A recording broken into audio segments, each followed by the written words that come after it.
With this one, we ran one of these at the back end of January, and then we've done a whole bunch of other things, meeting new clients, introducing new clients, bringing new clients on board who are now On Point family members and enjoying the process that we're going through with them now.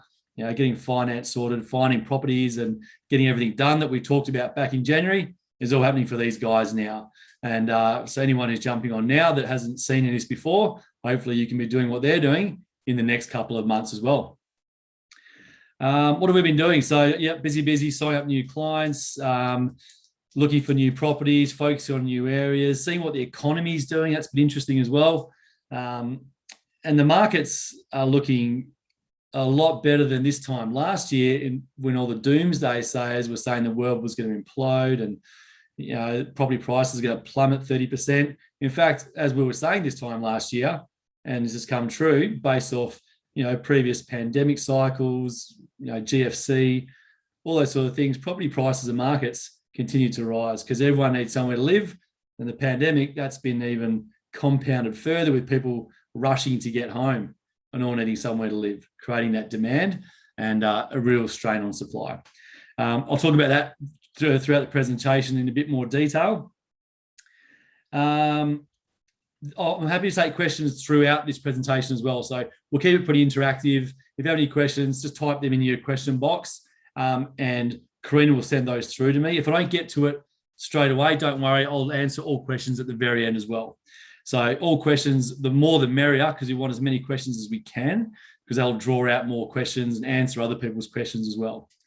At the end of the day, this is the stuff that we're not taught at school. So we really want to make sure that we get on board, take some notes, and there's a lot of information here which hopefully you'll find really interesting and answer a lot of questions that you previously had, and will probably generate some more questions as well. So happy to answer all those. And you know, it's all about creating wealth and doing the things that we need to do to get ahead, taking action, not procrastinating. And if we're in a position to do something, doing something, and not sitting here in the same position in 2 or 3 years' time, wishing we had done something back then, and then having that FOMO aspect and missing out. And then, you know, that same old cycle where you wish you had a time machine, go back in time and start taking action. So if you're in a position to do something, I always take the approach, do it. And that creates a bit of a winning cycle in your own life as well. Because at the end of the day, you can't save your way to wealth. There's no point putting money in the bank and just leaving it there and earning your 0.025% and then get taxed on it. That's not going to get ahead because it's only a quarter of the rate of inflation anyway. So you're going backwards just by keeping your money in the bank and trying to save your pennies. So it's all about doing something smart with your money.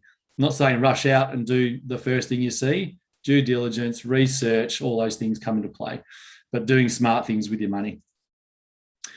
All right, cool. Let's get into it.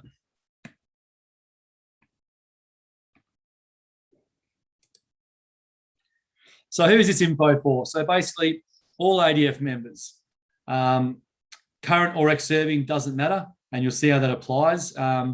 Veterans, family members, pretty much anyone who has or is thinking about buying property, an investment property or your own home, there's something in here that's going to apply to you.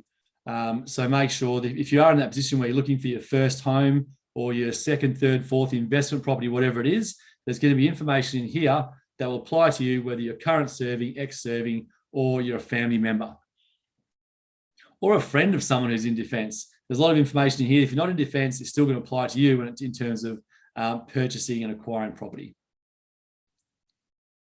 So I'll hand over to Karina. Hi, my name's Karina and I'm part of the On Point Property Group team. Thank you so much for joining us for tonight's training. I'm here to welcome you and to take you through a little bit about what you can expect to learn. Here at On Point Property Group, we focus on training and education so that you're in a better position to make really smart, informed decisions when it comes to your property purchase. So whether that be purchasing investment properties and building your portfolio, or purchasing your own home. In addition to educating ADF members, current and ex-serving, their family and friends, we also offer ongoing support to those people who are ready to take action. We help you mitigate risk, putting a plan in place using proven strategies tailored to suit your unique situation, using the best of the best services and partners available to us. Nick, myself, and the team at On Point Property Group have helped hundreds and hundreds of people like you purchase property using available entitlements. So you can decide if tonight's training is right for you. I'm going to start by telling you who this training is not suited for.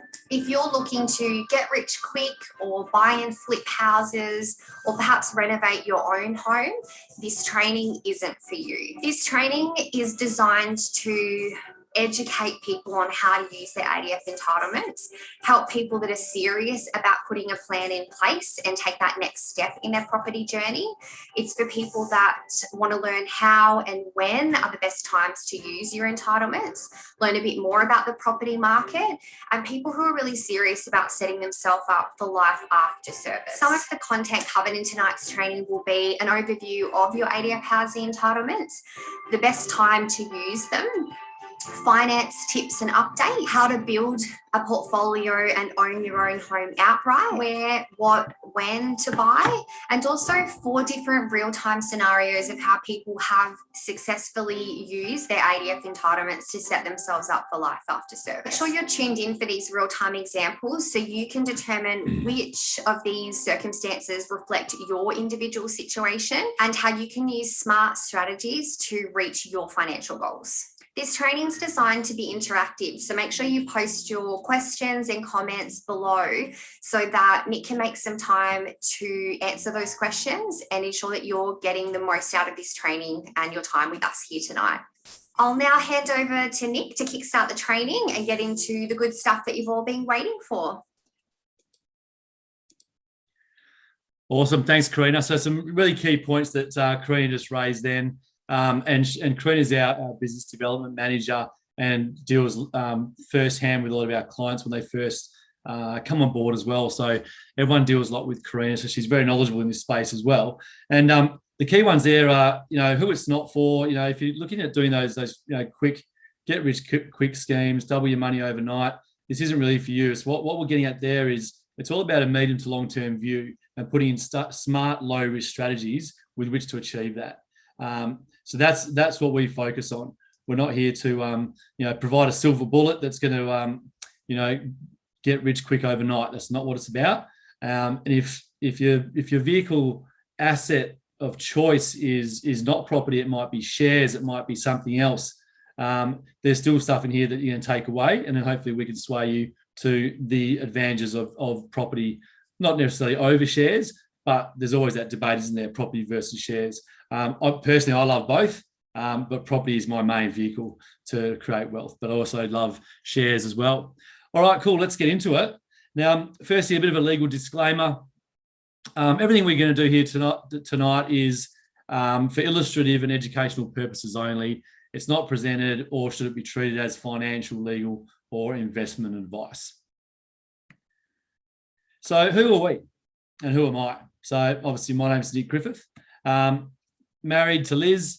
We've got a 23-month-old son. He's a little weapon running around and keeps us very, very busy. That's him down here, last Anzac Day. My career in the Army was 15 years, ARA officer in the Engineer Corps, and spent majority of that over at SOA in Sydney. Did multiple operational deployments there, which gave me the opportunity and resources to really get stuck into my property purchasing and investing. I bought my first property back in 2002. That one did really, really well. And then that planted the seed for me to see how this can really change people's lives. And I'm still obviously going now hard with property. In that time too, I also learned that while I was in the Army, going through, troop command, subunit command, working in regimental headquarters, and I was in a position to speak to a lot of people, a lot of younger soldiers who were asking me advice about this. And in doing that, I realised, okay, there's a lot here that I can impart knowledge on what I've learned and what I've learned not to do as well. So some early mistakes that really shaped my success. So making those mistakes early was like, okay, there's some things to learn here. It's not all about just buying a property and you're going to make money. There's things that can go wrong. And that's why I'm really big on identifying what those things are and then communicating that and teaching other people what those mistakes are, which obviously we help our clients with as well. 2015, that's when I decided to transition from the ARA. Still maintain a bit of a reserve presence, which I do today, and join the property industry full time. And then in 2017, founded On Point Property. And we've got a footprint in Brisbane, Sydney, Melbourne, and I'm currently over in Perth. And Karina's BDM and the office based on the Gold Coast. So we've got a bit of a footprint around the country, and we help obviously our clients who are in defence bases all over the place. And over the last 4 years, intimately involved with now over 500 property transactions, which obviously again builds up that knowledge base and the ability to support our clients. And that's our mission. Pretty simple: to help as many people as possible better their lives through smart property purchases. So if it's an investment property or your own home, doing it the right way and making smart decisions. Over here, we're also proud members of the VCBC, the Veterans Community Business Chamber, a whole bunch of veterans who run businesses and support veterans in their businesses, and that's exactly what we do. We're veteran-owned and support our current and ex-serving members and veterans. And also proud members of the Property Investment Professionals of Australia, PIPA, who regulate the industry and make sure everyone's doing everything in the right way, the best interests of clients, business, and in order to make sure the market, runs smoothly and in a respectable fashion. So that's us in a nutshell. So what we'll do quickly first is run through what our housing entitlements are. Then we'll go through some of those other things we spoke about building portfolios, where to buy, what to buy, how the markets are looking, and then tile that in with 4 or 5 case studies with different strategies to use these entitlements and how they've been used in the past. So that'll give you a good indication of, okay, which category am I going to fit in and how am I going to use them?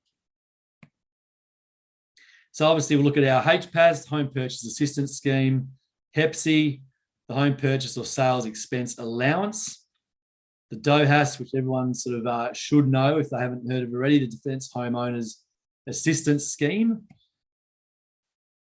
Live-in Accommodation and Married Quarter RA. We'll touch on those as we go through as well. So the HPAS, basically, this is your first home purchase whilst in the ADF, in your posted location.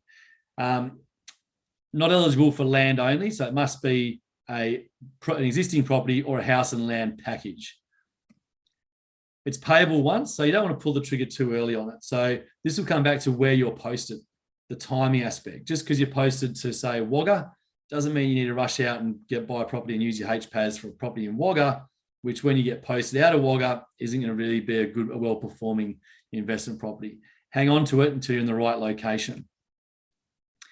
If you've got a spouse who's also serving, only one of you can use it at any time, but then the spouse can use it for the next property.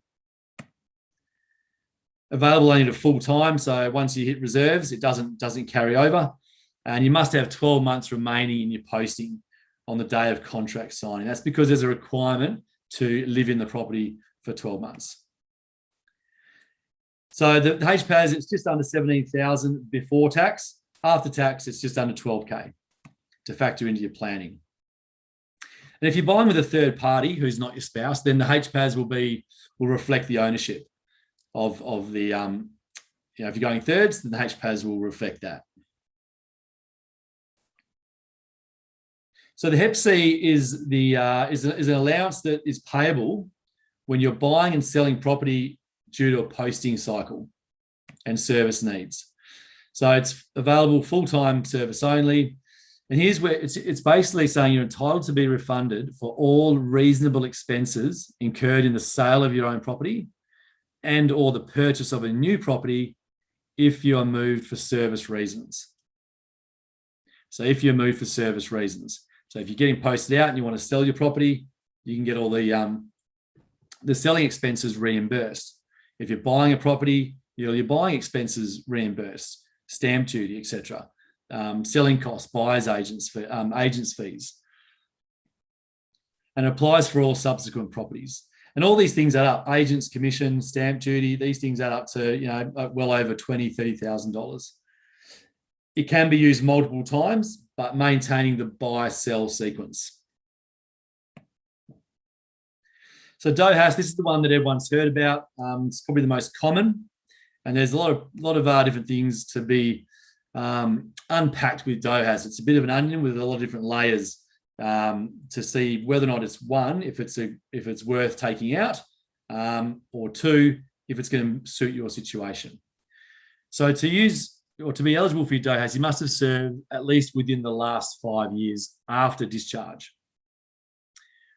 Sorry, within the last 5 years, because you can use it after discharge. So there used to be a 2-year window where you could use it. They've now extended that to 5 years. So if you discharged in 2016, in 2021, you can still use it because your 5 years window is still open and about to expire. It's a principal interest loan, so P&I.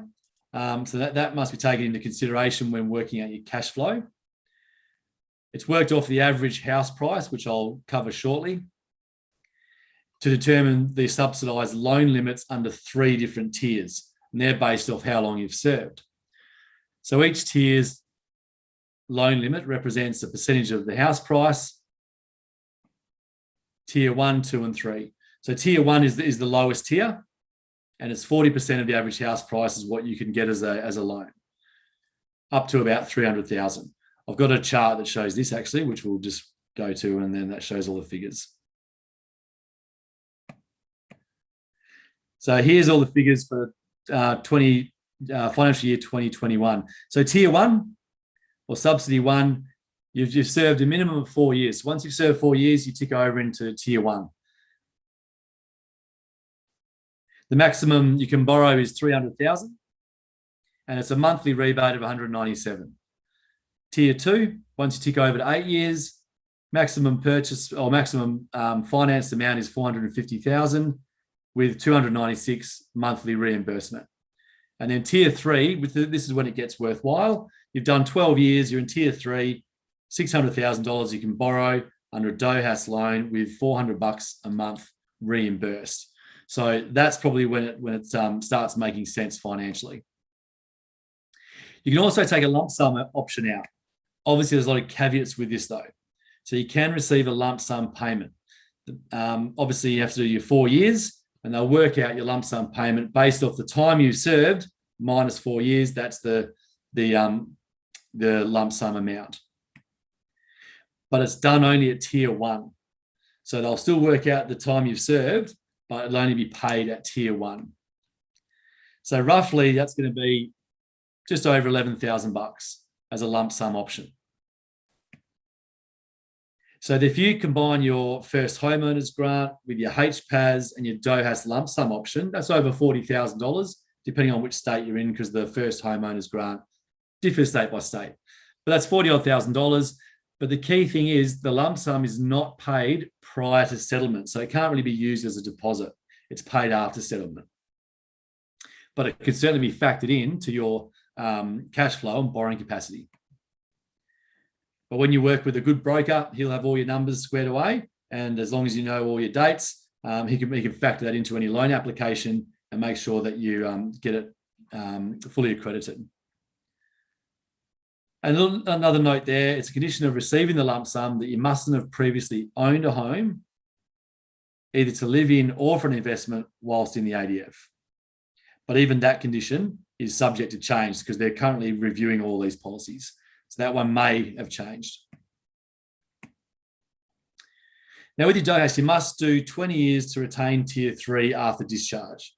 So if you want to sit on tier 3 and retain it, you must do your 20 years. And again, maintaining a reserve presence. If you discharge before 20 years, you revert to tier 1 when you want to go and use your DOHAS again. And that's at today's rate. So tier 3, obviously you can see there, 20 years, tier 3, over 20 years will be just over $112,000 in rebate. Tier 2, 85,000, Tier 1, 56. So the thing with DOHAS loans too is you must look at the interest rate that you're going to get on your DOHAS loans. Because it is only these three lenders, the NAB, Australian Military Bank and Defence Bank, the competition is obviously not there. So the interest rates are going to be, they're generally quite, they're higher than you're going to get with any other lender. So generally about 1.5% is what we've seen at the moment, the difference between the DOHAS loans and any other loan that you can get through another lender. So that's something to take into account as well. Will that actually offset your benefit subsidy that you receive through DOHAS? So DOHAS, effectively, here's the tip. It gets better with age, so timing is crucial. Try and save it until the last safe moment. Generally, on transition from defence is a good time to use it, because if you've served your maximum, you might have it, and then you maintain your reserve presence, keep it ticking over, that can be the best time to use it, especially if you're getting out to then buy your own home to live in. So I'll put this slide in now because obviously the idea of this is to give you guys information and then an opportunity to have a chat with us to see how any of this information applies to you. So if you'd like to discover what options you might currently have available to you in terms of borrowing capacity, purchasing property, putting a plan in place, a savings plan, whatever that may be, debt consolidation, discussing your current situation, and anything else you need to know about your housing entitlements, you can book a call with me or one of my team. Generally, I'll do all the calls, these discovery calls. Just write in the comments box, discovery call 21. There's a bonus gift that we're going to offer as well to anyone who books a call through this webinar, which I'll discuss at the end. But it's pretty decent, it's valuable, and everyone who had it last time said that was awesome and loved it. So yeah, at any stage, if you want to have a chat about anything, just put discovery call in your box. Then we'll be in touch to book a time in my calendar for a 10-minute phone call to suss out exactly where you're at and what you can do. Here's a key one. What is an asset? We have to understand what assets are. That's the definition of an asset right there. Something of value that generates an income. Something of value that generates an income. So how many assets do you own? If you live in your own home now, yes, it is an asset because it's going to increase in value, or it should. But does it generate income? No. Even when you own your own home outright, it's still a bit of a liability because you still have rates, insurances, and expenses to pay on the property that aren't tax deductions. So it's still going to cost you money. But the actual asset itself of the property will go up in value, but it's not providing a source of income. So let's have a look at how that all plays in. And that links to the difference between good debt and bad debt. Good debt and bad debt. Because debt can be a bit of a scary word for a lot of people. And so it should, because some people are absolute idiots when it comes to debt and treating credit cards, toys, lifestyle choices, things that blow their money. And that classic saying, spending money they don't have on things to impress people that they don't even know. Whereas smart people or smart investors or financially savvy people understand how to use debt to their advantage, i.e. purchasing assets that are going to go up in value and generate income, such as investment properties. So bad debt is obviously things that are going to decrease in value. So things like your sports cars, motorbikes, toys, lifestyle choices, jet skis, they're things that are going to decrease in value. Good debt is debt attributed to things that are going to increase in value and provide a source of income. Because that's debt that's going to make you money. We call that green debt. And the more green debt we have, the better our position. Because we've got green debt attached to assets going up in value and providing us a source of income.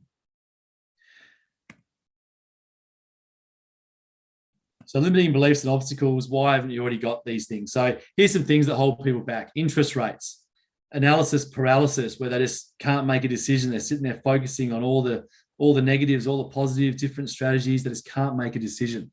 They're paralyzed by the amount of information they're looking at. Fear of bad tenants, another fear.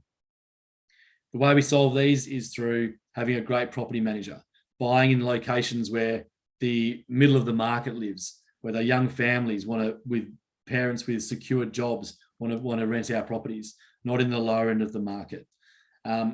Interest rates, understanding how they work is key as well. They're going to go up, they're going to go down. Right now, they're the lowest they've ever been, and there's no indication to say they're going to go up anytime soon. They might go down a little bit more. They're going to stay flat for a long time, but eventually they will go up. And it's understanding how that works and making sure we have our loans fixed or variable in certain components, and understanding what those rates are to alleviate those fears. Now, will our housing prices keep going up? I like this slide because it just basically depicts a pretty good lesson there about supply and demand. So let's have a look in that should be 2000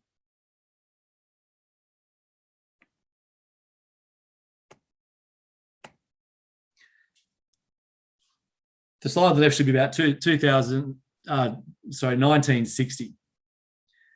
In 1960, the population was about 10 million. In 2021, the population is now 25 million. So it's the same land, more people. The more people we have coming into the country, they all need somewhere to live. That creates demand. Therefore, that's why we see our cities growing outwards and outwards and outwards and outwards. And those areas that used to be the inner city, sorry, that used to be the outer rim of the cities, are now the inner rims of the city, because the cities are going outwards. So that supply and the demand aspect is always going to keep pushing prices upwards. So the same land and more people, just as an indication. Now this slide here, again, looks very busy. Let's just focus on Brisbane down in the bottom corner here. Historical housing prices. What have they done over the last 50 years? So let's have a look at Brisbane. In 1970, the average house price was $8,500. 10 years later, housing prices had quadrupled in the 70s, tripled in the 80s, almost doubled in the 90s when we had a recession, doubled and a half again in the 2000s, and then things got pretty flat between 2010, 2020, but still over a 50% increase in prices. And that was during floods, the back end of GFC and all those sort of things. So the housing prices have continued to at least double every 7 to 10 years. And that's that planning figure that we use. If you bought your house in Brisbane for $8,500 in 1970, and then today it's worth almost $700,000, you'd be pretty happy. You wouldn't be too concerned if you still had a mortgage on that property for $8,500. Obviously, that would have been cleared up a long time ago, but just to put that into perspective. And here's a way to look at the markets as well. We call this the curve, the commodity curve. So we've got the values up on the left-hand side and time down the bottom here. So there are 4 phases to the curve. We have the very start, it's a flat phase. This is where supply and demand is sort of fairly even. There's not much pressure on anything, no pressure on prices, nothing's moving up or down. But then we'll have a boom. This is when all of a sudden there's a huge demand. So something's happened, like a pandemic. There's been a pandemic. So all of a sudden everyone's moving home. No one's leaving. More people are coming back because they don't know what's going to happen. They need somewhere to live. The supply is short, but demand is high. That's pushing prices through the roof, which we're seeing at the moment in a lot of capital cities and surrounding satellite cities. But that'll eventually end. And then it'll reach a peak where, okay, demand is now sort of calmed down. Supply is marrying up with demand again. There might even be a bit of a correction where demand is a bit lower than supply and prices come back down, and we hit another flat spell. But as you can see, we're still higher than the previous flat spell. So we've got all that growth, then it's flat again. Then we'll wait for the next cycle. So here's another way to look at it. It's a long-term view. There'll be dips and peaks and troughs, flat spells, booms, corrections, flat spells. But over time, it's still going up, aren't they? And the property clock is another way to see what each market's doing. And I like to put the clock over any market, and you can see where it's at. So 12 o'clock is the peak of the market. This is where things are at its highest. Then as we move around to 1, 2, 3, that's a falling market where prices are falling. We've had a correction. And eventually we'll hit its lowest point, which is 6 o'clock. Now, generally, when I ask people, where would you want to buy property?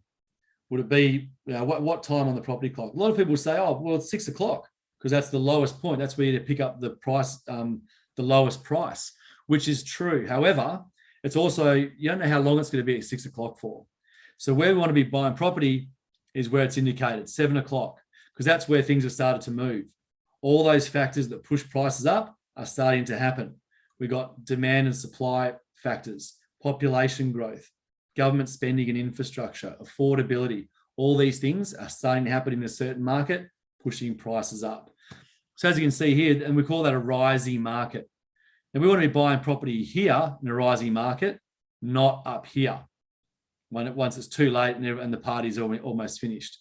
We want to get to the party when it's starting, have a great time, hit the dance floor, and then jump out, grab an Uber at about 12 o'clock, which is a very safe time to be going home too, by the way. Spoken like a true dad. So that's the property clock. And right now, places like Brisbane, now Perth and Adelaide are now starting to see this sort of 7 o'clock market. And this is largely as a result of the pandemic and those market factors that are associated with that in that rising market. So these are the locations where we're focusing on. And then link all this in with a current finance update, like what's happening in the finance world and the markets in terms of what you can borrow, what you can do, what's available to you. So right now, as I said, interest rates have never been lower, record low interest rates. It's never been cheaper to borrow money. DOHAS loans at 2.2% fixed, and then that's, if you want to not get a DOHAS loan, you're going to get something with a 1 in front of it, 1.9%, 1.85%. Obviously, depending on the lender and your situation. There's over $40,000 in government grants. We've just seen the Home Builders Grant finished in late March, but there's still over $40,000 in grants available in certain conditions. There's still over 130K available in ADF housing grants. So that's including your HPAS and your DOHAS. You roll those together, that's at least 130K there. And lending regulations are now favouring first-time buyers. So because they want to stimulate the economy again, the government's put in a lot of pressure and pillars in place, and through APRA, the provisional authority, the regulatory authority, on lending, they're now opening things up again to first home buyers, which is awesome for our defence clients who want to get their first property using their first homeowners, HPAS, DOHAS, etc., in their posting location, if it's a good location to buy property. And another one on top, bit of sugar on top, is the LMI exemptions and deposit scheme for ADF first homeowners. There's no longer a need for 20% deposit. There's an LMI exemption scheme and deposit scheme that gets you to 20% by just having a 5% deposit. The government will cover the rest and structure the repayment process or system through that. So you can get into the market with a 20% deposit subsidised by the government with no lender's mortgage insurance. How good is that? But so what? What does all this mean? Effectively, this is the perfect storm. When all these things are happening, it's the perfect storm to do what you've been thinking about doing for a long time and get into the market. You don't want to wait till next year or the year after and then go, shit, I've missed out on all that stuff that's no longer available. Now's the time to be taking action. This is the first step that you always need to do. If you're looking at buying property, looking at doing anything financial, you need to calculate your borrowing capacity. Again, get your mortgage broker to do this. We always work with a premium mortgage broker, and this is his first point of call, is calculating borrowing capacity. And the way he does that is really simple. We have our income up on the left-hand side there. Now, what we want to do is take away our cost of living, our rental or home ownership costs. Do we have any personal debt, loans, credit cards, kids? All these things are expensive and cost money. And whatever's left over is your disposable income, and that's how they work out what your borrowing capacity is. It's based off your disposable income. So a quick tip here is with your credit cards, if you've got a credit card limit of say $10,000, but you only ever use $1,000 before paying it off each month, before you get charged interest, reduce your credit card limit to $1,000 or $2,000. Because if your credit card limit is 10 grand, the bank will assume you've spent 10 grand. They'll treat it like it's already a debt, even if you haven't spent it, because it's a credit card. So if you have, and then eventually get rid of your credit cards if you can. But if you need a credit card to live on without having a debit, Visa debit card, if you need your credit card for whatever reason to get your points ticking over, then just make sure your limits are reduced. Right, now what does a successful property portfolio look like? Well, this is the old school. This is what mum and dad would have done. They would have bought a home outright. And this is the advice I used to get, but I found there's a smarter way of doing things. Was, you got to buy your house, you got to spend the rest of your life paying it off, you're in the rat race, you chip away at your mortgage for the next 30 years, and just hope that you've paid it off by the time you retire. Then you've got a house to live in retirement, and you've got your little pension there and your superannuation. Yep, that's an old school plan, but it doesn't really work today because the pension, I don't want to be relying on a pension, and who does? $230 a week doesn't cut it. You still want to be living a life in your retirement. You want to live your best life in retirement. So this is the strategy that mum and dad and your grandparents would have used. Buy property outright, pay it off over time. Now, one double cycle. So once you've got your property there, say you paid $480,000 for it, a double cycle, as we just said before, was 7 to 10 years as a planning figure. That's when commodities or things of value double. So 7 to 10 years, our property's now doubled in value. So it's $960K. We've paid it off in retirement. We've got about $200,000 in savings. We'll call that superannuation. So we own our own home. We're in retirement. We've got $200K to survive off until D-Day, which we can all work out what D-Day is. That's the day we die. And our net worth is about 1.16. So how's your retirement going to be looking? If you've got 30 years, how long is 200,000 going to last? You don't want to be pinching your pennies. So to me, that's not a plan. That's just survival mode. Building a portfolio. This is what our ADF members and our clients are doing, and this is what I've been doing for years. A smart strategy, accumulating investment properties to eventually buy your own home outright in 7 to 10 years, and then have a investment portfolio funding your lifestyle until you die to then hand over to your kids. So if we can secure, and this is a question I get asked, how many properties do you need to do that? Now, if you can acquire 4 properties over the next, say, 7 to 10 years, pick up 4 investment properties. Obviously, you want to do that a lot quicker if you can. 5 to 6 years is very doable if you're starting from scratch. So if we're going to pick up 4 properties over the next 5 to 10 years, well, that's our planning figure. We'll aim for $500K each. So if we've successfully, and I'll show you shortly how to do this. But let's say we've got our properties, 4 investment properties, average value of about $500K with a 80% loan, $400,000 against each property in a mortgage. So our starting portfolio there is $2 million worth of property, $1.6 million of good debt, and net worth $400K. Now we're going to be renting these 3 properties out, and we're going to receive rent for those properties. So $500 a week rent. We've got costs associated with those properties, interest payments to the bank, rates, property management fees, etc. So the costs and the rent cancel each other out. So we've got our properties that are paying for themselves. Fast forward 7 to 10 years, one double cycle. Those properties are now worth $1 million. We've still got our loan of $400K against each property because we've got interest only. We always go interest only at the very start with our investment properties, and then at some point we'll tick over to P&I and/or start chipping away at the debt. So we've got our interest only loans of $400K. Now our rents have also doubled. They're $1,000 a week now. And so our rent from just one of these properties is now paying the interest on pretty much all 3. And now our situation is we've got our portfolio values now $4 million. Our debt's 1.6.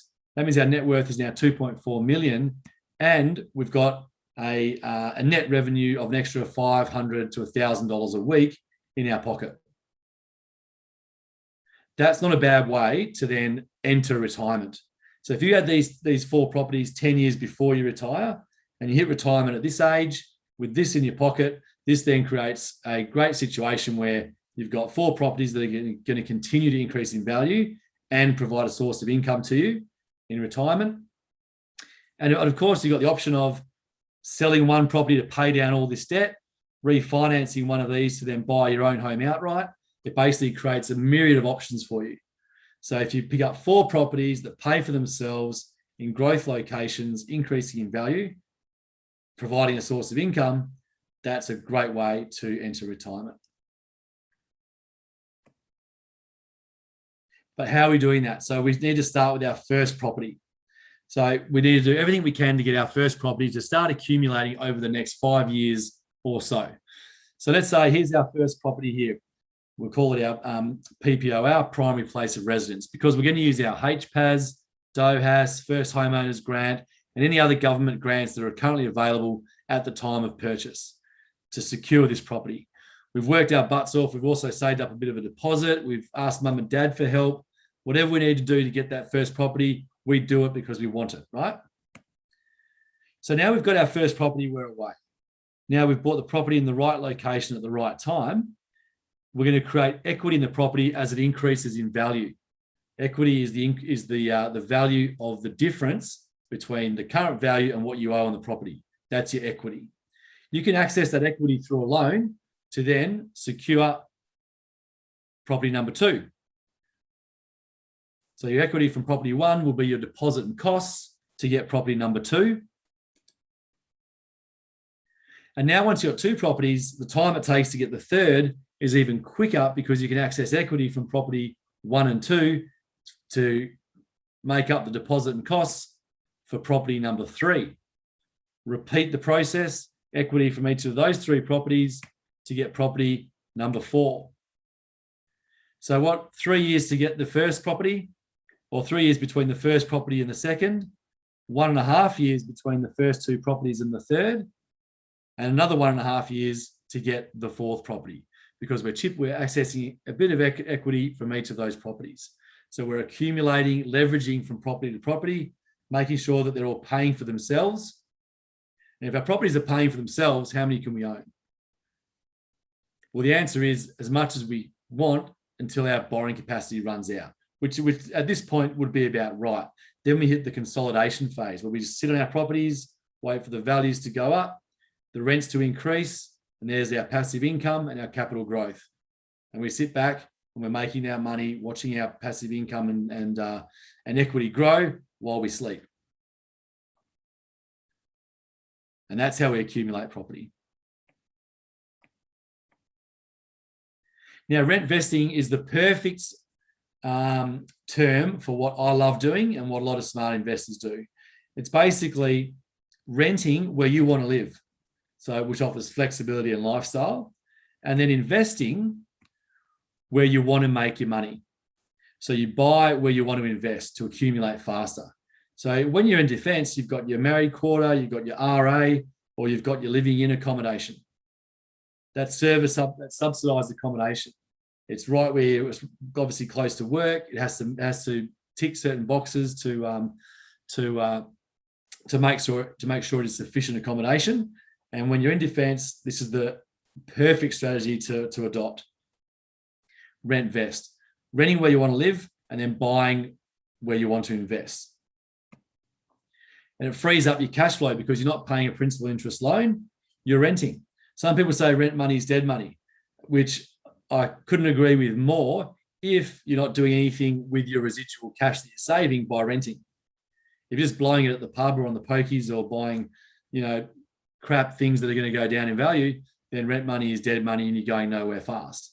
But if you're renting, it's cheaper to rent, and then you can buy where you want to live, buy where you want to invest and make your money in those markets, which might not be where you're posted.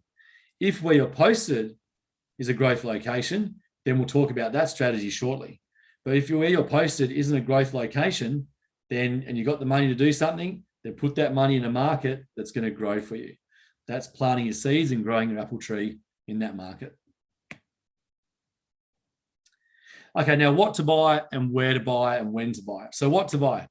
we always focus on, and I have for years, is brand new houses, either building brand new or something that's been relatively newly completed. I love to build brand new for a whole bunch of reasons. One, I get to select the location. Where is it? I can do my research on that location, pick the best block, the best site, the best orientation, and make sure it's the best site for my property. When you build a new property, you only pay stamp duty on the land. You don't pay stamp duty on the house because it doesn't actually exist yet. So it's a saving of, on average, about 10 to 15K. There's low maintenance cost because it's a brand new house, so there's zero maintenance. You get your structural guarantees and builder's warranties, which are huge. That's that risk mitigation aspect and solves those sleepless nights. And you secure better tenants because we're buying our properties in growth locations in the middle of the market that young professionals, young families, they want to live in those locations. Boutique, master planned estates with schools, shops, medical facilities, transport hubs, all those things where people want to live. And then in turn, that's going to create demand. And what does that do? Pushes our prices up. And we get great quality tenants looking after our properties for us. And then the key one is depreciation, tick. Depreciation is what the ATO allows you to claim on the depreciating value of your actual house itself. So the bricks, the carpets, the tiles, the appliances, all these things actually depreciate in value. Although the overall value of the house goes up, those things depreciate in value.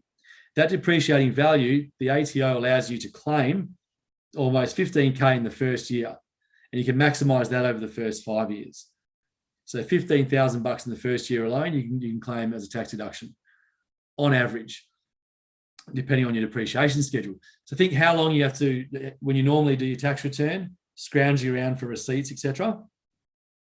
With an investment property, you have a depreciation schedule, give that to your accountant. That tells them exactly how much you're claiming back on your tax return. That's the secret sauce, and that's what gives you your big fat tax return on an investment property. In addition to any other deductions, combine that with your rent, and there's your income from the property. And it's got to be greater than the cost to hold that property, making it cash flow positive. So let's look at our housing entitlements and some smart strategies. Right, so we mentioned our HPAS, HEPC, DOHAS, living in accommodation, married quarter, and RA. Let's have a look at scenario one. Here's the question: do you buy your own home, or do you stay in defence provided subsidised accommodation? Well, let's have a look. So only a $500,000 property with a $400,000 mortgage at roughly 3% interest will cost around $20,500 a year in interest, plus your $2,000 in rates, plus $1,000 insurance, and $500 in maintenance. So $24,000 a year, none of which are tax deductions because you're living in your own home. There's no tax deductions there. Living in, or a married quarter or RA, based on a corporal or sergeant, you pay about $13,450 a year, about just over $500 a fortnight. So therefore, when you're in the ADF or defence accommodation, it's cheaper by approximately $10,500 to rent and invest, so to rent vest, than to buy your own home. So if you aren't posted to a location that's suitable for buying, that will become a great investment location where your property's going to go up in value, then stay in your service accommodation. Save your $10,500 a year and then use that smartly to invest in the right location. And there it is, unless you're posted to the number one place in Australia for capital growth, which right now for us is Southeast Queensland, regional New South Wales, and some parts of Victoria just coming off the boil now. But if you're posted to Brisbane, in or around Brizzy, happy days. The strategies that are coming up are for you. Here's scenario two, where we shoot from the hip. This is all about the wrong time and wrong place. So you're posted to a location with no real sign of expected capital growth, somewhere like a Darwin, Townsville, or Wagga. Townsville is maybe just starting to feel a bit of upwards growth now, but Darwin and Wagga still on the back end. So if you're in one of these sort of places, what do you do? Okay, let's say you've bought a house. You've used your HPAS, your DOHAS, your government grants, you bought your property. There's the value of the property. There's no real change. You occupy it for your 12 months. You receive a posting order. You're like, sweet, now I'm posted out. I can turn this into an investment property, use the equity in this one to get my next one. But you attempt to buy another house, but there's no equity in that property. It hasn't moved in value. You've got no equity to access. So therefore, there's no capital growth, no equity. There's no finance for another property unless you've saved more cash or have something else to bring to the table. But you can't leverage from that property into your next because it's done nothing. So that's shooting from the hip, wrong time, wrong place. This is the one we love to use, laser targeting, right time, right place. So are you posted or being posted to a location with expected capital growth? I'll refer back to the property clock. Are you posted or are you being posted to one of those locations? A Brisbane, maybe an Adelaide, a Perth, where we're seeing some serious market movement. Right, we're in that location. We've bought our house. We've done our due diligence. We've used our HPAS, our DOHAS, if we want to use that, government grants. And here's the value of the property. We bought our property. We've occupied for 12 months or maybe 24 if we're at the start of a posting cycle. Receive our posting order. Happy days. Let's go see what the property's worth. Attempt to buy another house. Oh, yep, beautiful. We can. There's equity there. We've had capital growth. We've got our equity in the house. We can now get finance approved for our second property. Now we're away because we've used our smart strategy, laser targeting, to make sure we're waiting till we're in the right location to target the right property in that location and then crack on. We're off to the races. All because we've created equity in our property. And it's all about buying properties that are going to be going up in value, not sitting there doing nothing, but going up in value and creating that equity for us. Scenario 4. So this is when we've got no deposit and we've got no options. Is that the case? No, it's not. We haven't got a deposit yet, but we've certainly got options. We can do it. We can have a strategy session. We can sit down. We can put a plan in place. Are we going to sit there and wait until we've saved or been deployed or received a DVA payment? Or can we take action using smart options? Let's take action using smart options. We can book in a discovery call, have a strategy session, put together a savings plan and a timeline. Look at options to support from the family. You know, the bank of mum and dad's always a winner. You know, do they have some money they can assist with? A repayable loan. Do they have equity in their own home? Most of them have followed the original strategy of paying down their home, so they've got a lot of equity in there. And a lot of mums and dads are happy to have an equity loan against their property, which is now your deposit to get your first property, to help their kids get in the market, to help them get ahead.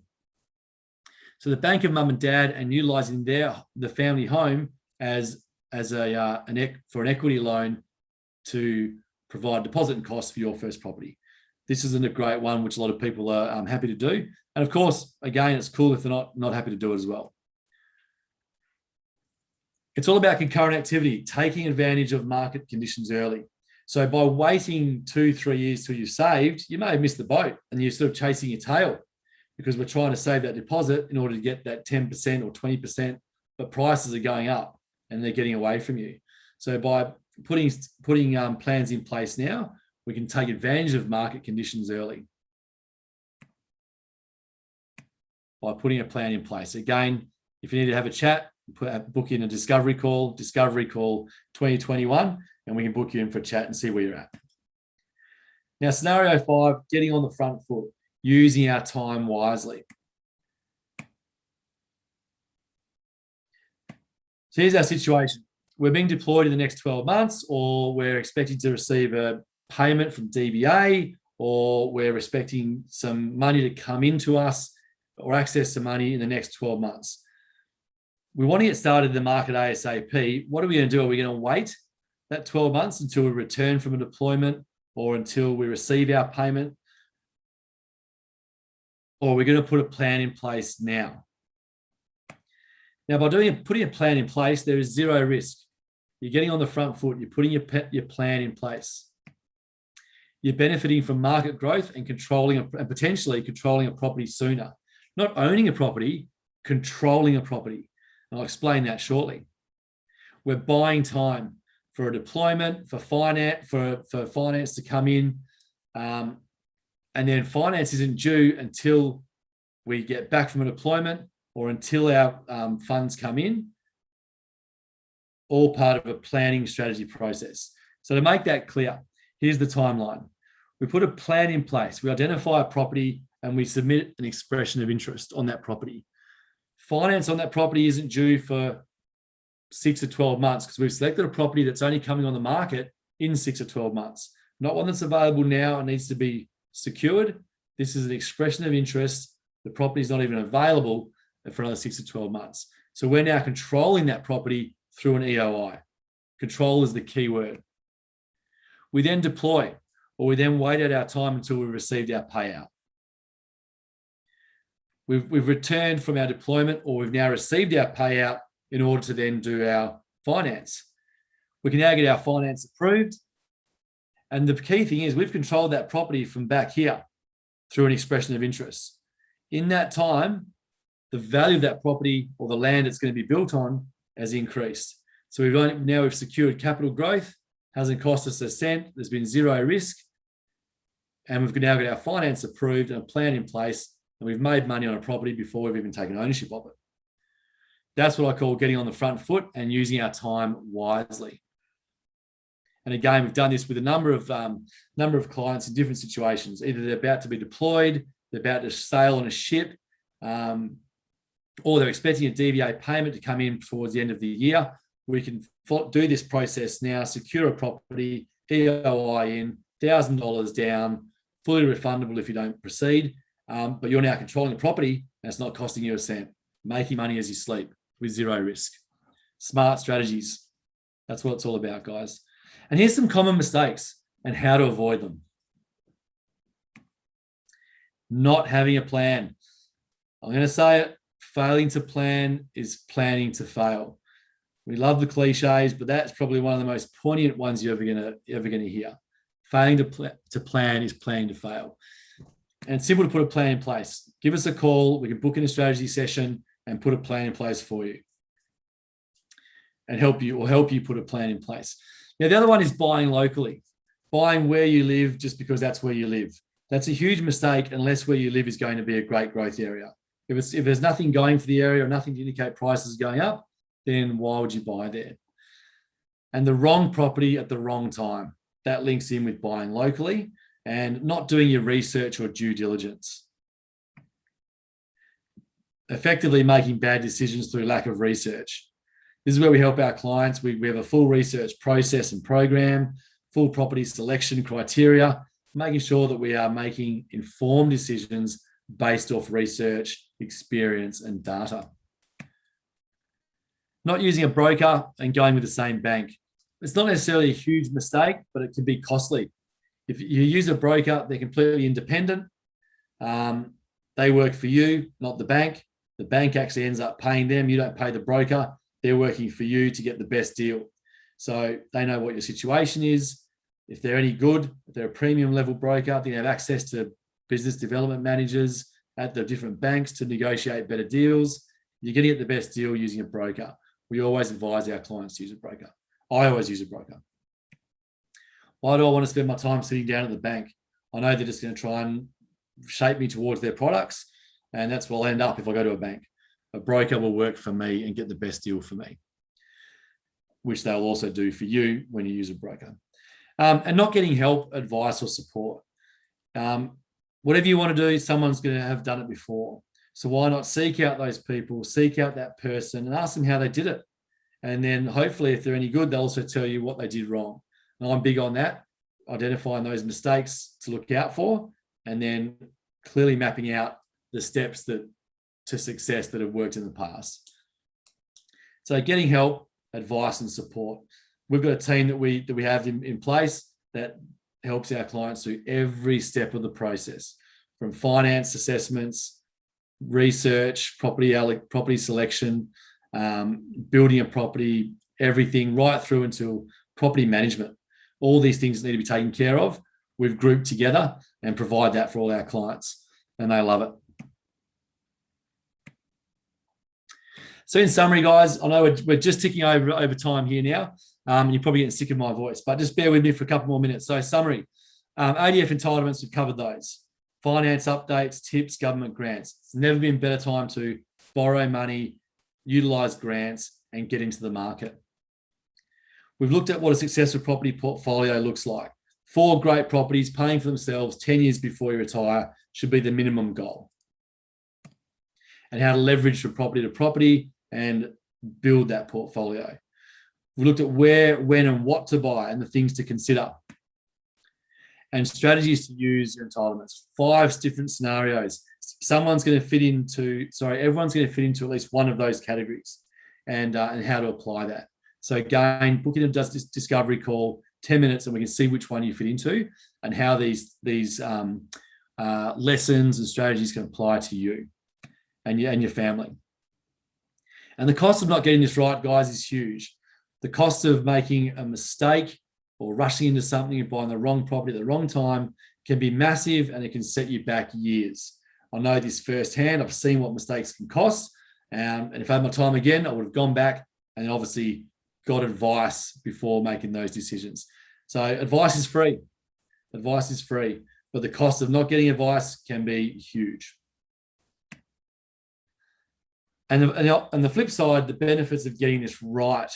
If you see the fruits of your success, and you see what properties that make money look like, and the joy it can bring to your life and the opportunities it can provide, is awesome compared to the cost of getting it wrong, and also the cost of doing nothing.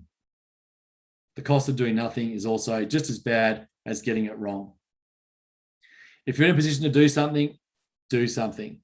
It creates a winning habit, because then you'll find yourself doing that in life in general, just taking advantage of opportunities when they come up, being mindful of due diligence and risk assessment and making sure we're making the right decisions. All these things come into play. But the biggest cost is procrastination and doing nothing. So where to from here, guys? So before we take questions, option 1, do nothing, get the same results. Option 2, take what you've learned from here and go and do it yourself. But of course, you absorb all the risk. Option 3 is work alongside my team with me, tick all the boxes, minimize the risk, and maximize your results. So taking action. And that's simply just booking in a discovery call. It's free, it's obligation free, it's 10 minutes of your time. And basically, we'll discuss your situation, your goals, what options are available for you. And as I said, there's a bonus gift attached to this.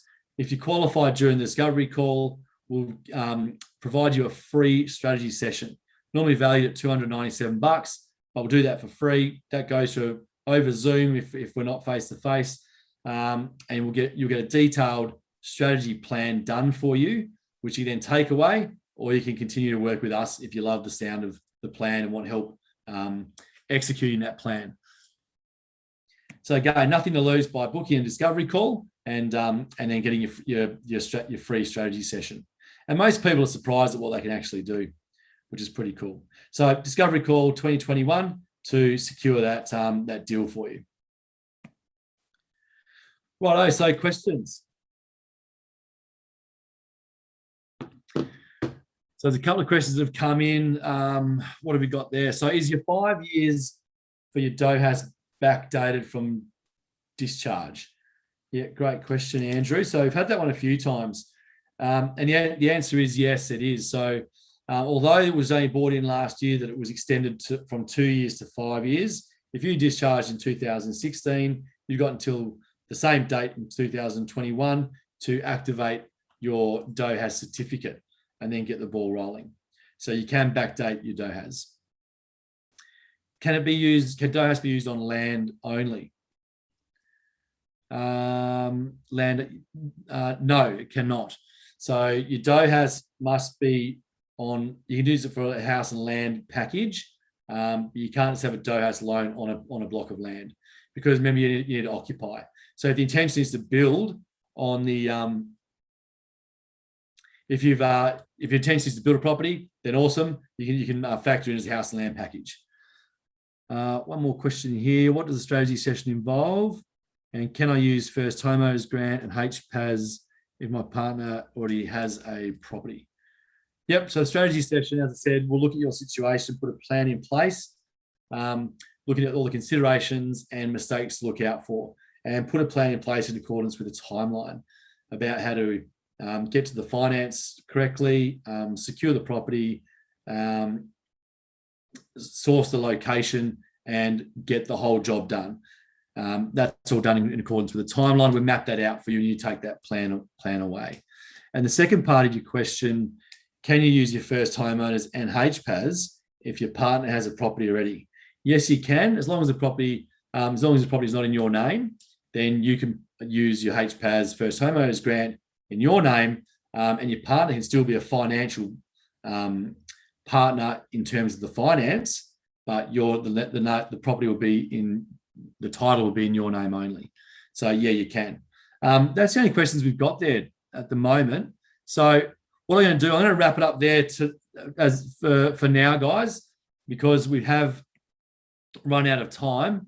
There's our contact details. Feel free to email the info line. We're on the Facebook page, LinkedIn, and obviously Messenger. And there's a direct number as well, should you want to shoot a text to fire through any questions. But the key thing is, I hope everyone got a lot of information out of that to make a decision on what you want to do next. And I look forward to chatting to anyone who's booking a discovery call, and for all our new clients who've come on board and those who are watching this now as a recording, look forward to having a chat with you again soon as well. And if this is a recording for you that we've sent out, then again, hopefully it's answered the questions that you originally had, and look forward to having another chat soon. All right, guys, thanks for your time, and look forward to talking soon. Cheers.